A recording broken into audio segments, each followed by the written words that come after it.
Alright, nkuko maze kutumenyera ni kwa kundi tu ibintu biba ari umuti, biba ari ibintu bikaze, bikaba ari akazi kose nkuko yamvuga yaba jeune igezweho.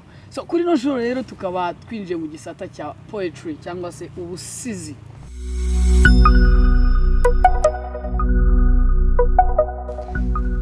Ndatambuka bakagira bati dore cya cyana cya Kivumbi, cya cyana icyo ntazi.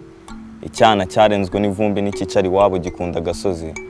Ni cya cyana cy'ingeso mbi, nicyogosha gifite ibisatsi, nkeka ari ikijura kinasa nabi cyahunze iwabo kinanywa ibimogi.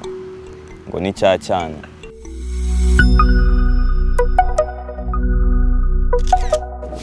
Twongeye kubaha ikaze rero mu kiganiro Ishami show nkuko maze kwimenyera. Ni ikiganiro tubazanira ibyiza udushya twinshi dutandukanye, aho tubagezaho aba legende batandukanye, abahanzi batandukanye, abana bakizamuka, abagezeyo, ni byinshi cyane kandi dukakora mu madomene yose cyangwa se mu bice byose, ntago dufite ahantu hamwe dusigara. Rero kuri no shuro none, kuri no munsi wa none tukaba twatekereje igisata cyangwa se igice cy'ubusizi. Ni ikintu tubana cyo cya buri munsi. Ubusizi ni ibintu ngo duhura nabyo bya buri munsi, ubuzima tubamo buri munsi, byose ni ubusizi. Ubusizi ni ikintu kinini cyane. Rero aha kuri no shuro tukaba twabazaniye umuhanzi King Lion King cyangwa se cya cyana.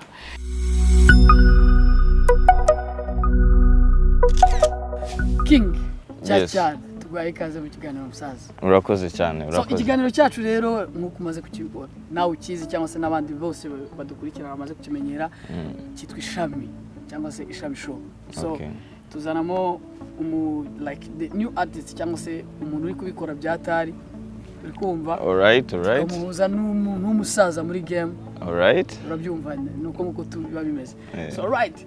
Rero turatangiye utwibwira abantu batakuzi, batajya babasha kuza kubona ibitaramo ukora cyangwa se concert cyangwa se amashow yawe. Wowe urinde? Amazina nyakuri banyita Kivumbi King, ariko on stage banyita Lion King aka cya cyana. So far mu mazina ndakeka ari uko nguko, nkora spoken word poetry cyangwa slam poetry and hip hop music. Nibyo gusa? Nibyo gusa, ariko nta handi ntago ndi kuvuga ibiri professionnel apana ibintu by'umuntu akora nyine mu buzima busanzwe. Hariho abantu batazi gutandukanya ibyo bintu wavuze slam poetry cyangwa spoken word cyangwa se hip hop. Wongera na hip hop. So mbere yuko tugera kuri hip hop, utandukanya hip hop n'ibyo ngibyo, slam poetry cyangwa spoken word itandukanye na poetry isanzwe yindi iri abantu bose bakoraga? Poetry isanzwe uvuze ngo abantu bose bakoraga, ntago nabivuga uko, kubera poetry it's a main thing. Umuziki ni poetry, hip hop ni poetry, abantu bandika film at most times it's poetry. So poetry it's a broad thing, ariko kera ukuntu abantu bayikoraga ubundi barandikaga, aba scholars gusa abantu bagiye ku ishuri nibwo babikoraga, ubundi amapoeme bakayapresentinga ari written. Ariko nyine spoken word ayitandukanye n'ibya kera, aho it's more performing than writing. Alright. Nje rero narizi ko slam poetry ni cyagiye mu muvanga music na poetry nyine nkuko. No, actually slam poetry is a poetry competition. It's a poetry competition that holds poets and then they perform kugira ngo baze kumenya who is the winner at the end. That's what a slam poetry is. Alright. No rero poetry na hip hop cyangwa se poetry na rap, kuko hip hop nayo ni culture, ni myambarire. Hip hop is a culture. It's a culture. No reka tuvuge poetry na rap bitandukanye. Poetry na rap ni bitandukanye kuko rap in short terms ni rhythm and poetry. So poetry keretse nyivuze cyangwa ngakora spoken word, ariko ni nkora spoken word ifite beat kandi iri kugendera kuri rhythm, then that's rap. Wahise mwese ndumva byabaye rap ubungubu, byabaye hip hop. Byabaye hip hop. None utubwiye aho wavuye rero na aho ugeze none, like current situation.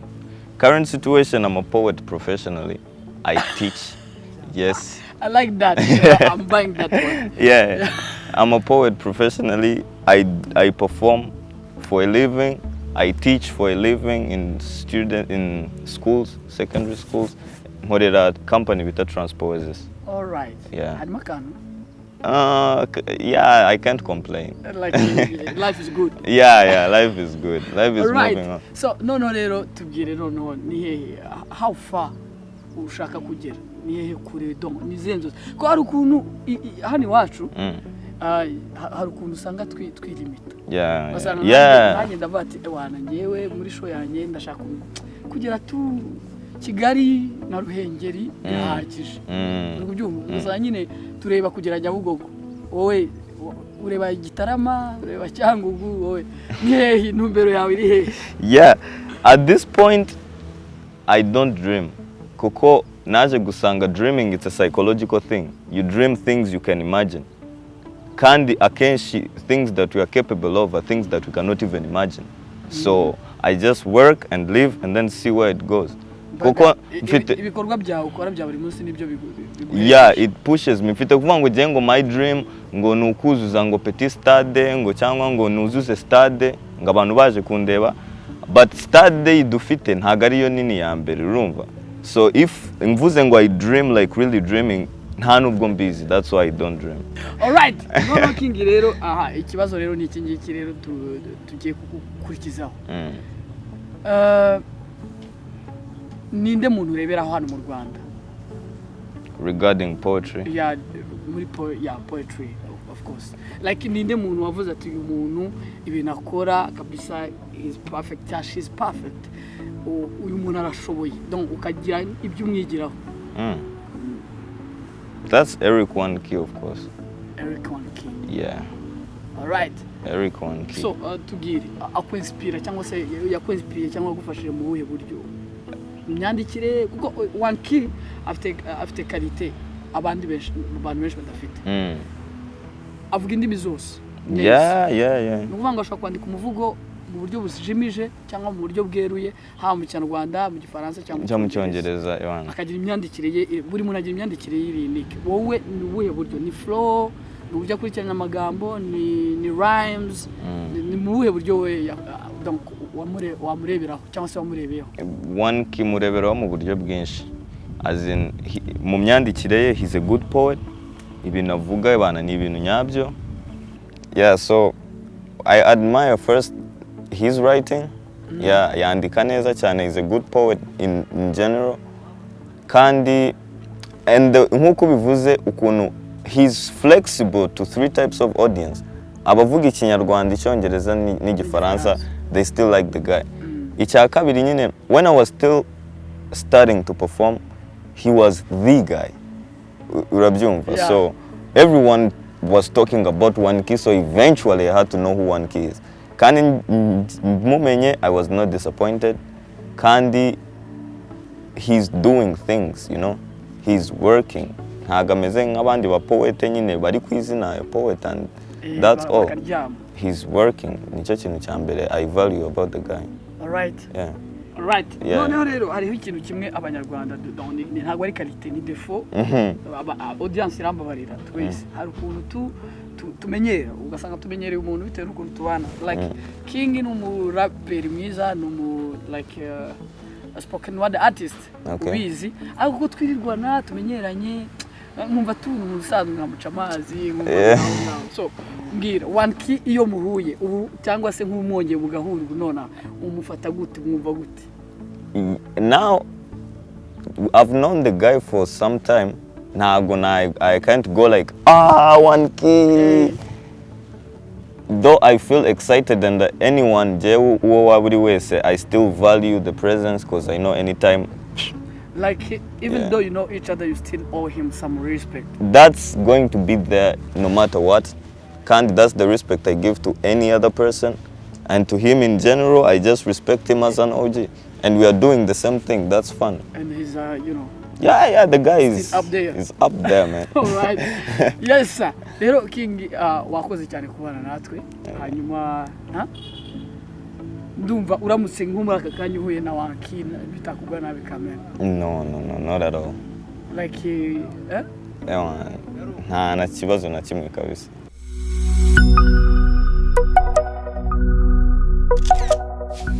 I'm a poet, an observer of society. I'm a soldier at war, I lead the army of true mythology. Gerageza kuvuga ibyonzi, utarabwiwe se ubundi abazwa iki? Hudu banyitingije kuko nsa nk'umuhimbiri, but I'm really nothing but a poor boy with a gift in philosophy. Listen, I'm teaching, not preaching. Pre for the price. Unlike them, my lessons have no price tags. Icyacumi niyo hashtag. Abenshi duturira ifoto ubuzima bwahindutse Snapchat. But I'm not here to blame AIDS when I'm the one who forgot to put my condoms on. I'm here to blame a system that has killed us all along. But my people won't listen. My people won't listen. How ushaka kumenya ko kutamenya ari byo bitwishe. Wow! Garuka kare gato ngo you don't blame anyone. You the one who forgot to put on what? My condoms on. I don't blame AIDS.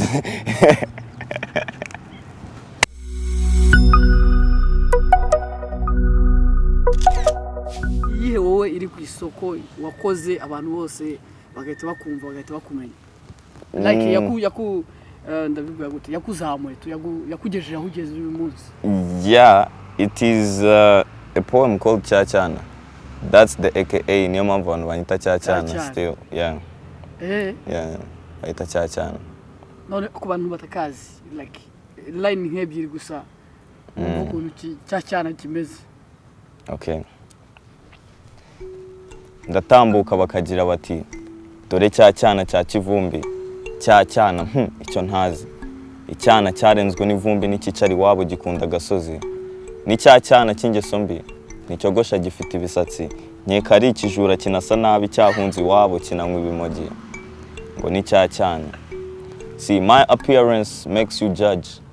By your actions make me laugh. See, the biggest criminals don't wear tattoos and dreadlocks. They're smart people. They wear suit and ties. See, I've got the doubt. I've been told lies. Every time I try, they say quiet. Don't say a word. They painted black what I love. Told me the black was bad. That's why I stick with what I love. Thug life like Tupac. Ni Chachana. Yeah, man. Iki kibongo waragikubise ariko abantu bahita basara. Yeah. People went crazy. Kandi I was not ready, and if niyo nekereza ko hari yari gusaza abantu, this would be the last poem. Nari kuvuga ngo iyi ngiyi izabikora. Ariko still, yeah.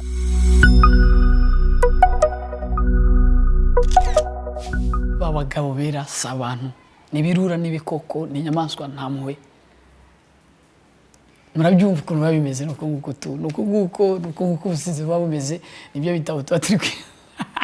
Alright, rero turabashimira mwese mwadukurikiye mwaduha haye umwanya wanyu ni ibintu by'agaciro cyane. Turabashimiye ku nkunga yanyu mukomeza kudutera. Nitwa Ngangare Eric One Key niko kazina kakabyiniro. Ahubwo tuvuye ko kuri stage ya Saleseye.